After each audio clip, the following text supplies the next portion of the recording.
தலைவரே எனக்கான ஒரே ஒரு எக்ஸ்பிளேஷன் மட்டும் தான் இருக்கு. இப்ப நீங்களும் நானும் வந்து பாத்தீங்கன்னா நம்ம 2 பேரும் வந்து நம்ம அந்த சீப்ராஸ் அபார்ட்மெண்ட்ல 10th ஃப்ளோர்ல நீங்க இருக்கீங்க, 9th ஃப்ளோர்ல நான் இருக்கேன். ஜீப்ராஸ் அபார்ட்மெண்டா? சீப்ராஸ் அபார்ட்மெண்ட் ரொம்ப ஸ்பெசிஃபிக்கா அந்த அபார்ட்மெண்ட் பேர்லாம் வருது. அது ஏதோ ஒரு லக்ஸரி அபார்ட்மெண்ட். சரி, இந்த ரெட் பிக்ஸ்ல கூட பின்னாடி ஒரு அபார்ட்மெண்ட் வரும் பாத்திருக்கீங்களா? அந்த மாதிரி ஒரு பெரிய கிரீன் மேட் அதுல நீங்க 9th ஃப்ளோர்ல இருக்கேன். சரியா? நீங்க ஒரு கல்யாணத்துக்கு போறீங்க அப்படிங்கிற பட்சத்துல பாரி ஒரு கார் வச்சிருக்காரு, நம்மளுக்கு வந்து கார் எடுக்கணும், பெட்ரோல் வேஸ்ட் பண்ணணும், அது மாதிரி தனியா போயிட்டு இந்த பொல்யூஷன் இருக்கு உலகத்துல உண்டாக்கணும்னு சொல்லிட்டு நான் கார்ல ஏறி வரேன். ஒரு தோழரா நான் வந்துட்டு போறேன். இதுல இருக்கு உங்களுக்கு அதை அப்படியே சொல்லிட்டு போயிடலாமே.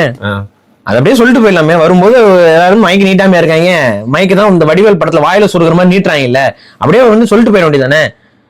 எனது நண்பர் விஜய் அவர்களோட வந்தேன்னு ஒரு வார்த்தை, எனது தோழி த்ரிஷாவோடு வந்திருக்கிறேன், ஒரு வார்த்தை, முடிஞ்சு போச்சா? உங்க மேல உண்மை இருக்கு, நியாயம் இருக்குன்னா ஒரு வார்த்தையில முடிக்கிற ஒரு விஷயம், அதை முடிக்காம அப்படியே ஜவ்வு மாதிரி இழுத்து எதையாவது என்னை பத்தியே பேசுங்கடா அப்படின்னா இது என்ன மாதிரியான உளவியல்? இது வேணும்ட்டே பண்ண மாதிரி இருக்காது. அப்புறம் வேற எதுக்கு பண்ண மாதிரி இருக்கு? எல்லாரும் வந்து காரி துப்பிக்கிட்டு இருக்காங்க ஆல்ரெடி. அது துப்பிட்டு இருக்கிறதுல தூரலோட தூரலா இந்த தூரலையும் சேர்ந்து வரட்டும்னு சொல்லி வந்தா it's a feminist point of view ல பார்த்தா இட்ஸ் a statement. எந்த பாயிண்ட்ல சொல்லுங்க எனக்கு. ஃபெமினிஸ்ட் பாயிண்ட் ஆஃப் வியூல இருந்து என்ன ஸ்டேட்மெண்ட்? அதாவது நீங்க எல்லாருமே வந்து பாத்தீங்கன்னா அரசியல் பரசாரா பேசுறீங்க, நாங்க ஒரு தோழியா எல்லாரும் முன்னாடி உங்க முன்னாடி வந்து நிக்கிறோம், இதாண்டா ஃபெமினிசம் அப்படின்னு சொல்லிட்டு ஒரு மகளிர் தினத்துக்கு முன்னாடி அதை ப்ரூவ் பண்ற மாதிரி வராங்க. ஏங்க நான் கேக்குறது, இவங்க தோழியாவே இருக்கட்டும், நான் சொல்றேன், அதை அவங்க 2 பேரும் சொல்லும்போது நம்ம ஏத்துக்கிட்டு தான் போறோம், அதெல்லாம் பிரச்சனை இல்லை. ஆனா அவருக்கு மனைவின்னு ஒருத்தவங்க இருக்காங்க, அவங்க வந்து இத எக்ஸ்ட்ரா மேரிட்டல் அஃபேரா பாக்குறாங்க.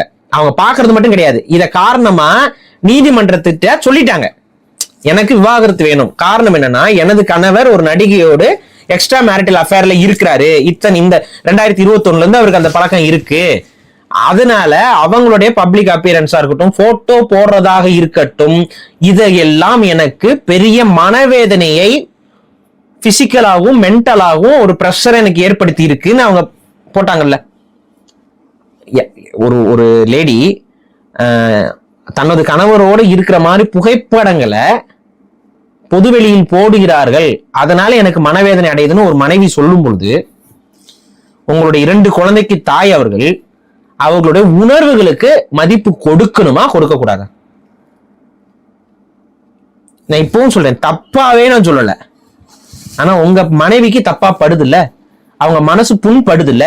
ஒரு பெண் கண் கலங்கி கொண்டு இருக்கிறாள் அப்படிங்கிற ஒரு விஷயத்துல குறைந்தபட்சம் இரக்க குணம்னு ஒண்ணு இருந்துச்சுன்னா நீங்க என்ன பண்ணிருக்கணும்?